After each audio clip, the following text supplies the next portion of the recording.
Spectrum TV News at 12. I am Uyai and I can come to you live from Uyo, the capital city of Akwa Ibom State, Nigeria. Let's take a look at the headlines. President Buhari reappoints Idris Musa as DG, National Oil Spills Detection and Response Agency. EU laments widespread violence during gubernatorial and Houses of Assembly polls in Nigeria. Plus, U.S. urges Xi to press Putin over war crimes in Ukraine. We'll bring you details of these stories and more in a moment.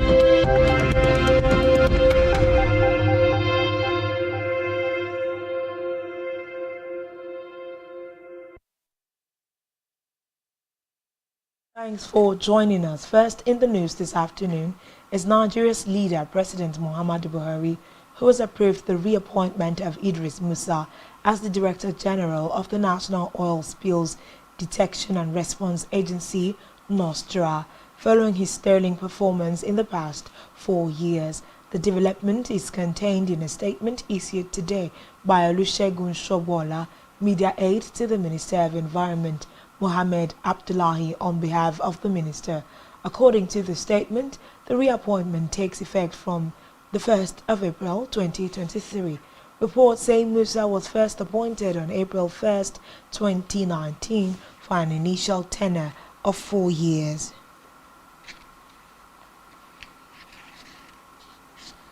On electoral matters, the Independent National Electoral Commission (INEC) has declared the governorship candidate of the All Progressives Congress APC in Benue State, Reverend Father Hyacinth Alia, as the winner of the March 18 poll and the governor-elect. The Catholic priest won 473,933 votes ahead of his closest rival and People's Democratic Party (PDP) candidate Titus Uba, who scored 223,913 votes. The returning officer, Professor Farouk Kuta, and Vice-Chancellor of the Federal University of Technology, Minna, declared Alia the winner of the 2023 governorship poll.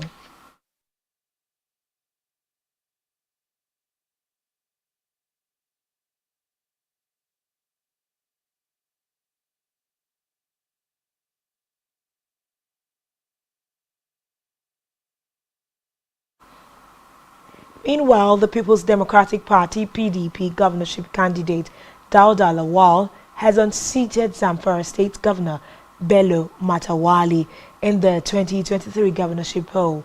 The INEC Commission declared Lawal the governor-elect with a total of 377,726 votes after he defeated Matawali of the All Progressives Congress (APC), who polled 311,976 votes.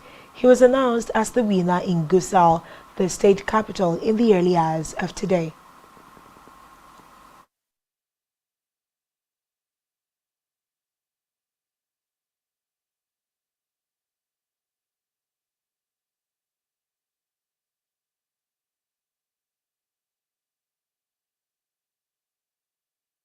State governorship election.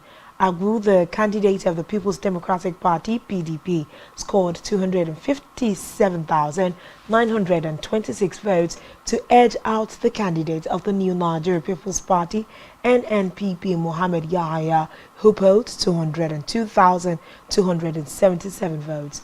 In the third place, the All Progressives Congress (APC) candidate Emmanuel Bwacha garnered 142,502 ballots. The state returning officer, Professor M.A. Abdulaziz, declared Agwu the winner today after finding his win in fulfillment of the requirements to be named the governor-elect.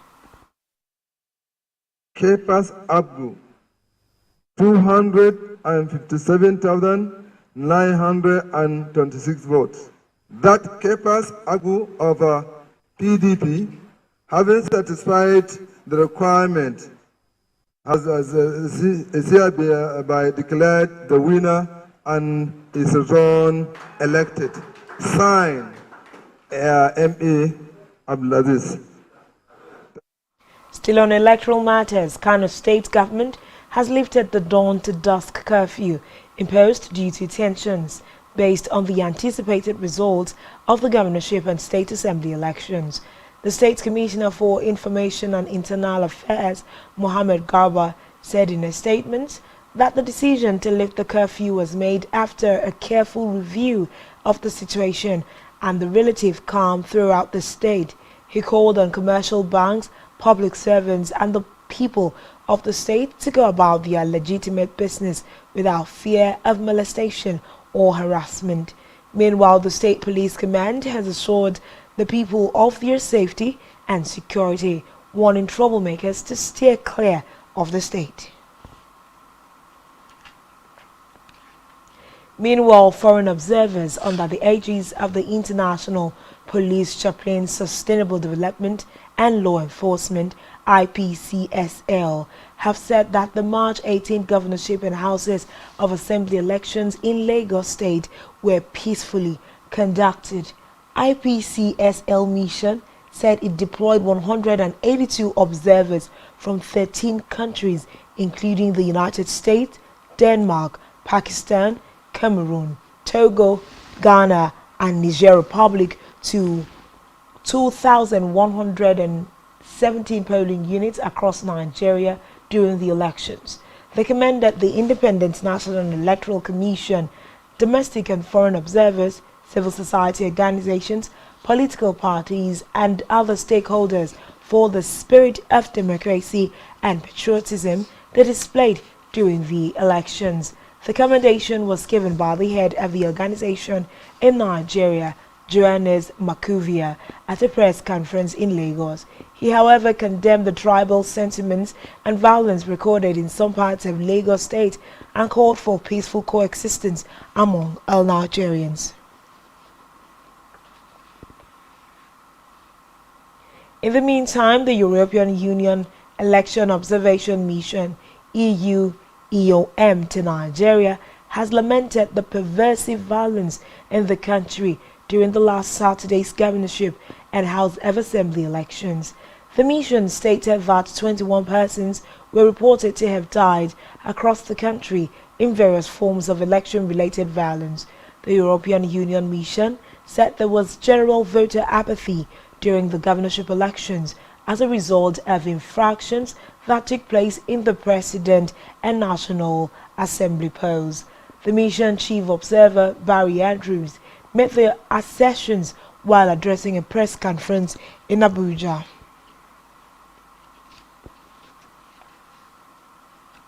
We move down to Africa, where Russian President Vladimir Putin says he gives priority to relations with African countries as he looks forward for international partnership in the face of Western sanctions over the invasion of Ukraine. Putin said Russia will supply foods to needy countries in Africa free of charge if an agreement on Ukrainian grain exports is not renewed. According to him, Russia will share its technologies with African nations and continue helping them produce electricity. President Putin made this known at a conference on Russian-African relations in Moscow. Reports say Putin is scheduled to host African leaders in June for the Russia-Africa Summit, the second of its kind.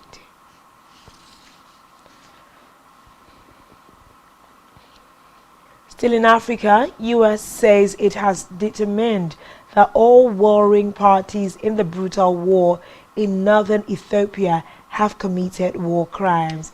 Speaking, the U.S. Secretary of State Anthony Blinken, who visited Ethiopia to meet Ethiopian government and Tigray officials, said his department had carefully reviewed the laws and the facts to determine the crimes. He reportedly accused members of the Ethiopian National Defense Force, Eritrean Defense Forces, Tigray People's Liberation Front, TPLF, and Amhara forces of committing war crimes during the two-year bloody conflict.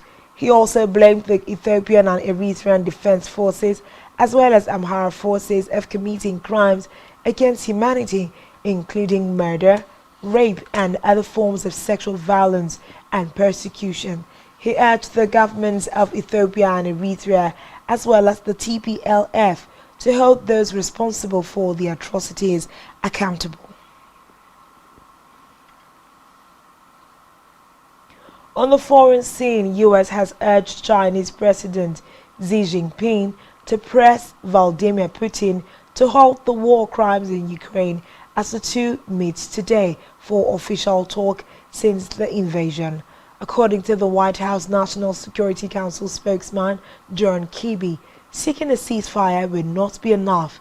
He noted that any ceasefire that does not address the removal of Russian forces from Ukraine would effectively ratify Russia's illegal conquest. In the meantime, an explosion in the north of annexed Crimea has destroyed Russian missiles being transported by rail. The Russian installed head at the city of Donskoy said the area had been attacked by drones. Ukraine announced the explosion, but, as is normal, did not explicitly say it was behind the attack. Reports say if confirmed, it will be a rare foray by Ukraine's military into Crimea, which has been annexed since 2014.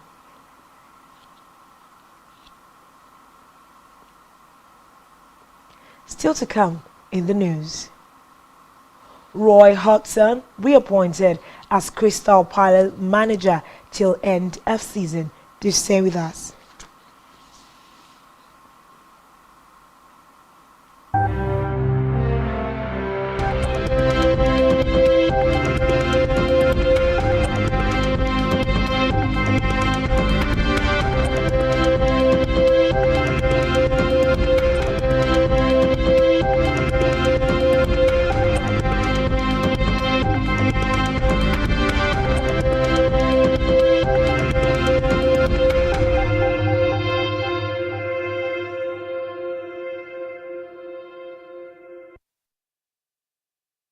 Nigerian police, which is the only one allowed by grossly abused. Our governors have to share police powers with the president as stipulated by the constitution. We do not have a federal government police force. We have the Nigerian police force, which shall be administered, organized and supervised by the Nigerian police force. No, my lord, I want to say something. I want to say something here.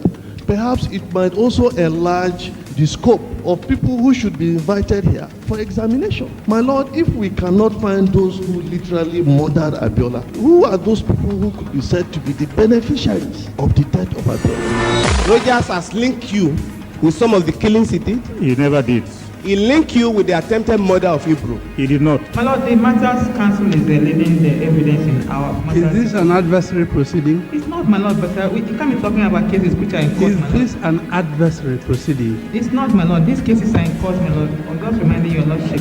My lord, sorry, my lord, I think I'll be in cross-examination. Legally Speaking, a program that deals with legal issues and questions we face as citizens of this amazing country, Nigeria. Legally Speaking. Join us every Friday from 5 p.m. to 6 p.m. for Legally Speaking.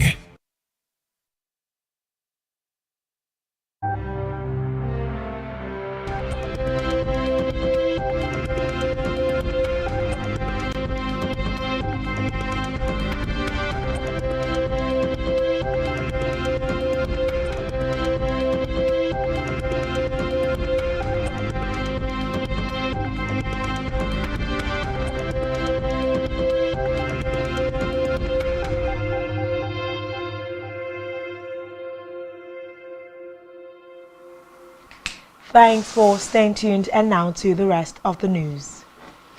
In business, the value of electronic utility payments fell by 44.86% in February despite the Central Bank of Nigeria's Naira redesign policy aimed at growing cashless transactions.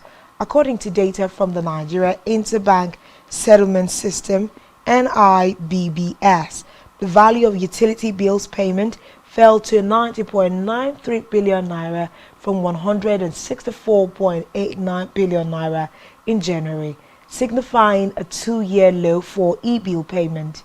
According to NIBSS, e-bills payments were expected to grow in 2022 when the CBN announced its Naira redesign policy and withdrawal limits while encouraging customers to use alternative channels. Meanwhile, the National President Association of Mobile Money and Bank Agents in Nigeria, Victor Still in business, power generation companies GenCos have listed some issues affecting operators and investors in the Nigerian electricity supply industry, NESI. Executive Secretary of the Association of Power Generation Companies, APGC, Joy Ogaji, in an interview with government, should resolve the gas supply challenge that has been hampering power generation, make foreign exchange accessible, and ensure adequate risk protection mechanism for GenCos against breach of contract. She also solicited government's intervention to resolve all interface issues between distribution companies, DISCOS, and Transmission Company of Nigeria, TCN, enhancement of increased capacity, utilization, security of power facilities from increased community hostility and resistance of payments for electricity. Ogaji noted that failure to resolve these issues will discourage would-be investors in the sector. On our health news, the United Nations Children's Fund, UNICEF, has said that 78 million children in Nigeria are at the highest risk from a convergence of three water-related threats. This was made known in a press statement by the UNICEF Nigeria Chief of Water, Sanitation and Hygiene, Dr. Jane Bevan, and made available to newsmen. The statement released ahead of the United Nations 2023 Water Conference in New York from March 22nd to the 24th, 2023, co-hosted by Tajikistan and the Netherlands, called for urgent action to address the water crisis in Nigeria. Reports say the United Nations 2023 Water Conference, formerly known as the 2023 Conference for the Midterm Comprehensive Review of Implementation of the United Nations Decade for Action on Water and Sanitation 2018 to 2028, will result in a summary of proceedings from the United Nations General Assembly President Caspar Korosi that will feed into the 2023 session of the UN High-Level Political Forum on Sustainable Development. Even as we look back to the beginnings of this pandemic, we're continuing to look forward to strengthen the world's defenses against future epidemics and pandemics. We can only face shared threats with a shared response, based on a shared commitment to solidarity and equity. That's what the pandemic accord that countries are now negotiating is all about, an agreement between nations to work in cooperation with each other, not in competition, to prepare for and respond to epidemics and pandemics. It's essential. Still in health, the Director General of the World Health Organization, WHO, Dr. Tedros Ghebreyesus, has urged countries to work together to prevent future epidemics and pandemics. The WHO boss, who made the call in a video posted on his official Twitter page, noted that working together through an agreed pandemic accord can help countries to forestall and adequately prepare for future epidemics and pandemics. According to him, the pandemic accord is an agreement between nations to work in cooperation with each other, not in competition, to prepare for and respond to epidemics and pandemics, adding that it is essential to emphasize that the accord is negotiated by countries for countries and will be adapted and implemented by countries in accordance with their national laws. In sports, former England manager Roy Hodgson has been reappointed as Crystal Palace boss until the end of the season. Patrick Vieira, who replaced Hodgson at the Selhurst Park in July 2021, was sacked by Palace on Friday after a 12-match winless run in all competitions. Hodgson, 75, managed Watford from January to May of 2022, leaving after they were relegated to the Championship. He had said he did not expect to take another managerial job in the Premier League. Meanwhile, Palace are 12th in the top flight, but only 3 points above the relegation zone following Sunday's 4-1 defeat by Arsenal. Still in sports, captain Sarah Hunter will retire after England's opening women's Six Nations march against Scotland in her home city of Newcastle on Saturday. The 37-year-old back row forward is the world's most capped women's player with 140 caps and is also England's most capped player, male or female. Reports say since her debut in 2007, Hunter has won 1 World Cup and 10 Six Nations titles, including 9 Grand Slams. On our entertainment news, internet sensation Spyro has shared sad experiences before his breakout, where he begged for help in people's DMs on social media. The singer recounted the unpleasant experience of having to also seek financial assistance from his friends just to feed himself. But with his latest hit song, Who's Your Guy, the singer noted that all that was in the past and he thanked God for taking him higher. Still on entertainment, as the Big Brother Titans show draws to an end, Sassy has become the new head of house. She also became the 3rd person to secure a slot in the final showdown coming up on the 12th of April 2023, joining Ebubu and Impleng. Currently, there are only 9 housemates left: Ebubu, Nsasi, Thabang, Justice, Yvonne, Kanaga, Junior, Black Boy, and Impleng and Kosi. Big Brother Titans is the joint South African and Nigerian edition of the Big Brother franchise. The theme is Zikla Wahala.